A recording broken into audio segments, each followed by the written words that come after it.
मी राजकारणामध्ये अपवादानं आलो, अपघातानं आलो. एखादा अपघात होतो आपल्याला माहित नसतं, तसं मी राजकारणामध्ये अपघातानं आलो.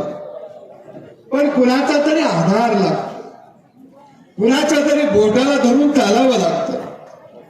आणि ते बोट, तो आधार देवाभाऊच्या नावाने या सदाभाऊ खोतला मिळाला. म्हणूनच सदाभाऊ खोत मंत्री आणि आमदार होऊ शकला.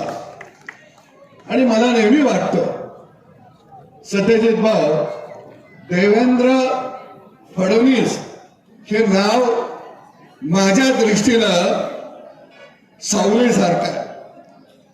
त्यांचं नाव फडणवीसच्या जाग्यावर जर देशमुख पाटील असतं तर सदाभाऊ कदापि हे आमदार झाला नसता. ते आडनाव फडणवीस होतं, म्हणूनच सदाभाऊ या राज्यामध्ये आमदार होऊ शकला.